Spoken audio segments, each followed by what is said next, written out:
Hello friends, today I want to say or rather speak about a very commonly discussed term, that is secularism. Now, the word secularism, or the word or the concept of the word or the concept secular, it was introduced in the Constitution of India not at the very inception when the Constitution was written. Rather, it was introduced at a much later period in the 42nd Amendment in December 1976. Now, what does the word secular actually mean? Secularism means that the state does not give shelter to any particular religion. Now, religion, what is religion? Religion means accepting personal matters and allowing them to behave according to their own customs. Our country, that is India, it was always formed on the basis of religion. So we can never deny the role of religion in formation of Constitution of India. The word secular, it was introduced at a later stage. Secular does not mean that you do not follow religion or you do not endorse religion. Secular simply means that you cannot give preference or shelter to a specific religion. What today we unfortunately see in India is pseudo-secularism and appeasement politics. Rather, in true sense, if we say India is secular, then every individual has his own right to practice religion. That is also a fundamental right which is enshrined under the Constitution of India. Therefore, if a Hindu who performs the Hindu religion and if he says it or flaunts it that he is Hindu, it is his right. It is his fundamental right.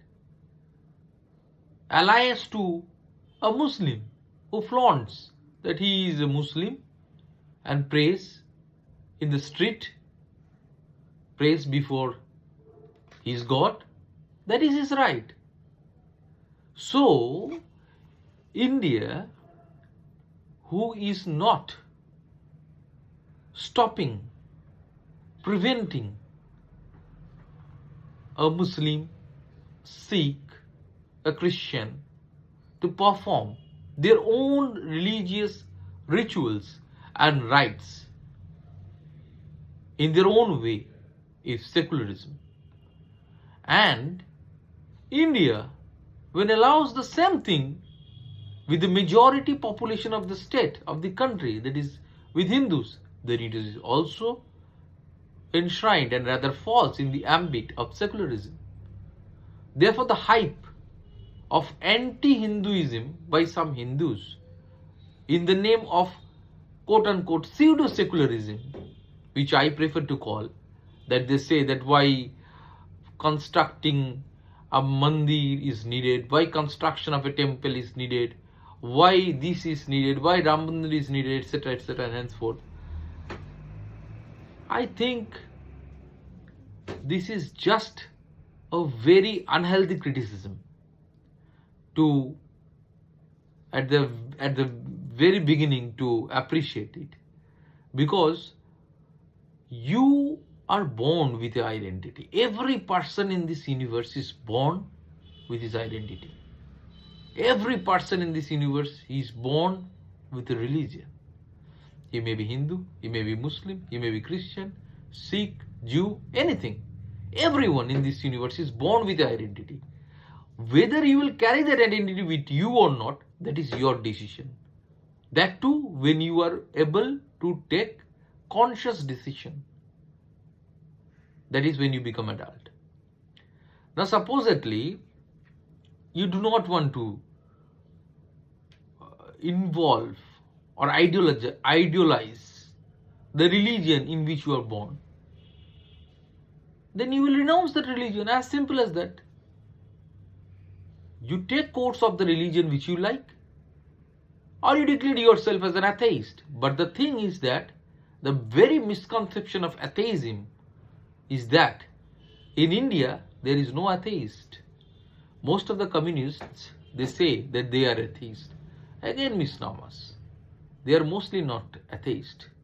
They are pseudo-atheist. Why I am saying that? Because atheists are also believer. So, the very concept of believing that you are atheist is not atheism. Atheism is you are non-believer. So, if you believe you are atheist, then you are not atheist. Therefore, what we see around, some of the Hindus who, speak rubbish about Hinduism and all those things, knowing nothing, actually, they are not atheist. They declare themselves as atheist, but they are not atheist. They are pseudo-atheist. So my point is, if you are a Hindu and you are born with that identity and still today you are carrying that identity, what is the harm in flaunting what you are? What is the harm in showing that yes, you are Hindu? Suppose you buy a Mercedes car, or suppose you buy the latest iPhone. So what you will do? You will keep that phone in your locker, or you keep that car in your garage, and you will travel by bus. No, definitely you have bought something to show off for your own use, for your luxury, for your comfort. So if you are born with an identity, you must flaunt about it. If you do not like it, renounce it. As simple as that. So these are my personal views and my personal opinion. So yes, I am born Hindu and I flaunt about the fact that I am a Hindu. But that does not mean that I am intolerant to other religions. Every religion is a belief. Our country, our entire universe works on a belief system. I believe that my religion works best with me. A person who is in a different religion believes that his religion is best for him. I am not going into this argument that who believes that whose religion is best. I am not going into all these things. These are all man-made. But otherwise, religion is a practice and way of life. So when I believe my way of life is good enough or best for me, which works for me best, and with that identity with which I am born, I definitely announce it loudly. Yes, I am follower of that thing. But that does not mean I will hurt your belief because you believe something different. That is your ideology. That is your independence, for which we have fought such a long period of time. Our freedom movement was always of that. That is the right and freedom of speech and right and freedom of practicing your own way of living and religion. So what is the harm when I show that yes, I am from a particular community and I am from a particular religion? Harm is when there is intolerance, and that is man-made, that is created, and that is created for a specific purpose of politics, which is known today as appeasement politics. So that is what I say, and I definitely want to congratulate our ministers, our state, for the new temple of Sri Ram, because I belong to that religion. And yes, I am very happy, and I am happy to flaunt about it, but in my own way. And it is It is something which I flaunt about, and it is a festival for me. And it might be a festival for anyone who believes it, and it might be a festival of someone other who does not believe it but likes the concept. What's the harm in it? That's what I want to say. Thank you, and thanks for watching.